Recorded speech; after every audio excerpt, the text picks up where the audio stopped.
SRC ఆయకట్టు రైతాంగం ఆందోళన చెందుతోంది. పంట చేతికి రాకముందే మరో 10 రోజుల్లో యాసంగి పంటకు వారబందీ తడులు బంద్ చేస్తామన్న ప్రకటనతో రైతులు ఆగమవుతున్నారు. ఇప్పుడు గత ఏడాది డిసెంబర్లో రూపొందించిన నీటి పంపిణీ ప్రణాళిక ప్రకారం జోన్ 2 పరిధిలోని డిస్ట్రిబ్యూటరీలకు ఈ నెల 2వ తేదీన ఉదయం 6 గంటలకు, జోన్ 1 పరిధిలో కాలువలకు 9వ తేదీ ఉదయం 6 గంటలకు నీటి పంపిణీని నిలిపివేస్తామని అధికారులు పేర్కొనగా, జగిత్యాల, కరీంనగర్, పెద్దపల్లి జిల్లాలోని కర్షకులు ఆవేదన చెందుతున్నారు. నీరు వస్తుందనే నమ్మకంతో జనవరి చివరి వరకు నాట్లు వేశామని, ఇంకా కోతకు రాకముందే నీరు అందించాల్సిన టైంలో సరఫరా ఆపితే నష్టపోతామని రైతులు వాపోతున్నారు. ప్రభుత్వం తక్షణమే స్పందించి మరో 2 తడులు నీరు ఇవ్వాలని రైతులు కోరుకుంటున్నారు.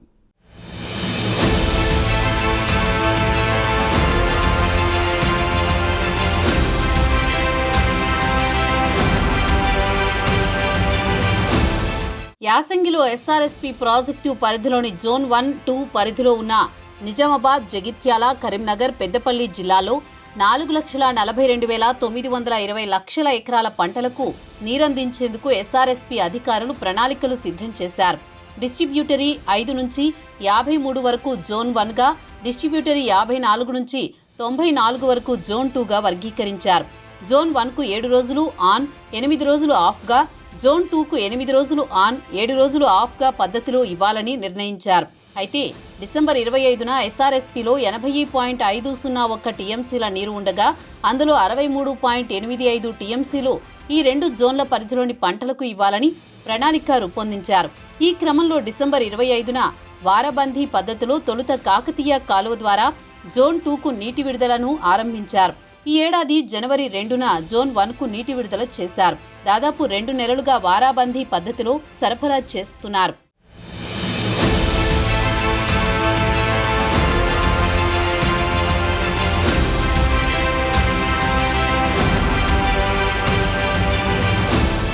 వారాబందీ పద్ధతిలో నీటి విడుదల కొనసాగుతూ వస్తున్న జోన్ 1, 2 డిస్ట్రిబ్యూటరీల పరిధిలో రైతులకు సాగునీటి కష్టాలు తప్పడం లేదు.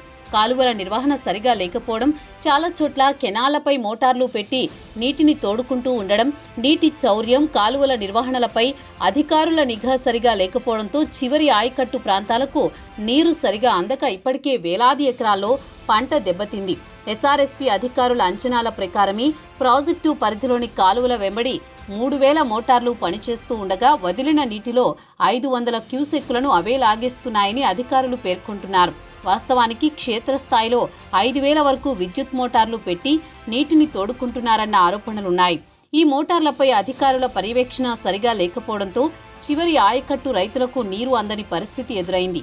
దీనికి తోడు కాకతీయ ప్రధాన కాలువతో పాటు డిస్ట్రిబ్యూటరీ కాలువకు చాలా చోట్ల లైనింగులు లేవు. పిచ్చి మొక్కలు మొలిచి ధ్వంసమైపోవడం, నీరు వృధాగా పోతుండడం రైతుల పాలిట శాపంలా మారింది. జోన్ 1 పరిధిలో ఉన్న జగిత్యాల జిల్లాలోని పలు డిస్ట్రిబ్యూటరీల చివరి ప్రాంతాలకు నీరు అందని పరిస్థితి నెలకొనడంతో రైతులు ఆందోళన వ్యక్తం చేస్తున్నారు. జోన్ 1 పరిధిలోకి వచ్చే D53 డిస్ట్రిబ్యూటరీ ద్వారా నీటి పంపిణీ జరిగే సారంగాపూర్, బీర్పూర్ మండలాల్లోని చివరి ఆయకట్టు ప్రాంతాలైన బట్టపెల్లి, పోతారం లాంటి గ్రామాల్లో పంటలు దెబ్బతిన్నాయి.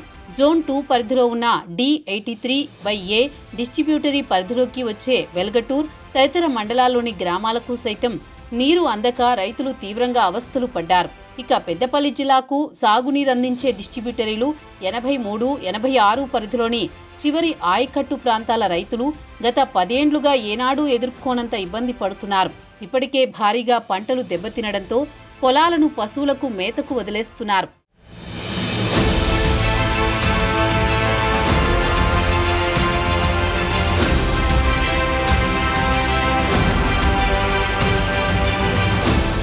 మరో 10 రోజుల వ్యవధిలో ప్రాజెక్టు పరిధిలోని జోన్ 1, 2 పరిధిలోని డిస్ట్రిబ్యూటరీలకు నీటి విడుదల నిలిపివేస్తామని అధికారులు ప్రకటించారు. డిసెంబర్ 25న జోన్ 2 పరిధిలో కెనాళ్లకు వారాబందీ పద్ధతిలో ప్రారంభమైన నీటి విడుదల ప్రక్రియ ఏప్రిల్ 2న గడువు ముగుస్తుందని, జోన్ 1 పరిధి ఆయకట్టుకు ఏప్రిల్ 9న గడువు ముగుస్తుందని అధికారులు పేర్కొంటున్నారు. అయితే ప్రాజెక్టులో గత ఏడాదితో పోలిస్తే దాదాపు 7-8 టీఎంసీల నీరు అధికంగా ఉన్న నేపథ్యంలో ఏప్రిల్ 3వ వారం వరకు పంటలకు నీటి తడులు ఇస్తారన్న నమ్మకంతో ఇన్నాళ్లు రైతులు సేద్యం చేస్తూ వచ్చారు. అయితే ఏప్రిల్ మొదటి వారంలో నీటి తడులు నిలిపివేస్తామని స్పష్టంగా ప్రకటించడంతో రైతులు తీవ్రంగా భయపడుతున్నారు. వాస్తవానికి నవంబర్ చివరి వారంలోనూ డిసెంబర్ మొదటి వారంలో పంట ప్రారంభించిన వారికి ఏప్రిల్ మొదటి వారం వరకు పంట కోతకొచ్చే అవకాశం ఉంది. అయితే ఈ ఏడాది ఎస్ఆర్ఎస్పీ ప్రాజెక్టు పరిధిలో యాసంగి నార్లు పోయడం ఆలస్యమైంది. జనవరి చివరి వారం వరకు నార్లు పోస్తూనే వచ్చారు. చివర్లో నాట్లు వేసిన రైతులకు పంట ఏప్రిల్ చివరి వారం నుంచి మే మొదటి 2 వారాల్లో కోతకు వస్తాయి. వారాబందీ పద్ధతిలో నీటి విడుదల చేసిన సమయంలోనే ఆయకట్టు చివరన ఉన్న తమకు నీరు రావడం లేదని, ఏప్రిల్ 9వ తేదీ నాటికే నీటి తడులు నిలిచిపోతే పంట పూర్తిగా నష్టపోయినట్లేనని బాధపడుతున్నారు.